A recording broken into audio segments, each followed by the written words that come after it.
Hey everyone, today we are talking about chapter 11 in the book, The Power of a Praying Wife, and the subject is his health. And I really loved the story that Stormy shared at the start of this chapter because it reminded me so much of my story. You know, when Lance and I were first married, I knew we were in trouble when one of the first meals he prepared for me was macaroni and cheese with cut up hot dogs.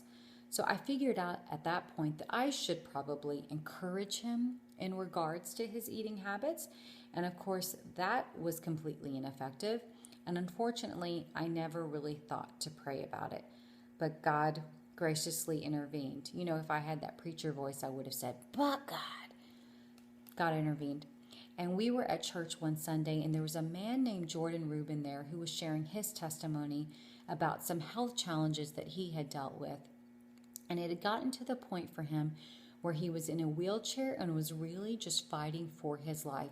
And he had been to multiple doctors and tried all different kinds of treatments and nothing was working. So he decided that he was going to change his approach in regards to his diet and just what he was putting into his body. And that's when he saw his health turn around. And I'll tell you, when Lance heard that teaching, that's when something clicked.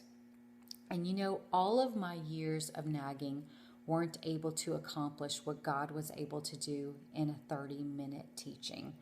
And you know, since that point, Lance has just exercised consistently and he has been eating better.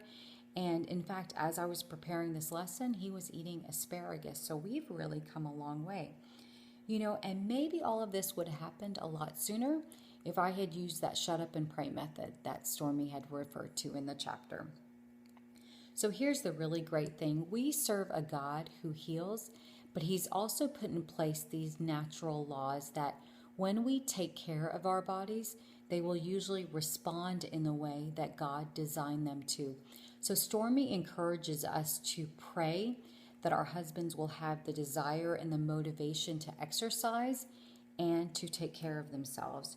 You know, but this doesn't mean that we don't have a part to play. We can still encourage him in regards to his health, but we can't encourage him to do something that we are not doing ourselves.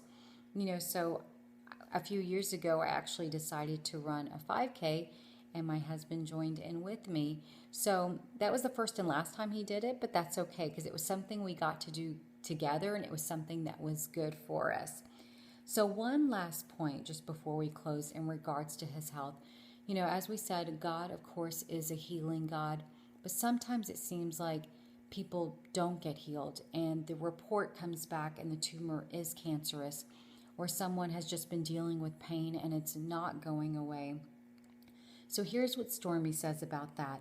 Even though we pray and have faith, the outcome and timing are God's decisions. You know, we may not always understand, but we can always trust God. I just recently heard a story of a man who had battled cancer, and with everything in him, he said, I would not have changed that experience for anything. You know, so if your husband is dealing with a health challenge and you haven't seen the healing manifested yet, don't give up. Keep praying and just know that in the meantime, that God can speak to him and to you through all of this. So I want to know, have you seen God move in regards to your husband's health? And what did you learn as you read through this chapter? Next week, we will discuss chapter 12. So I will see you next Saturday. I hope you have a wonderful week. God bless you.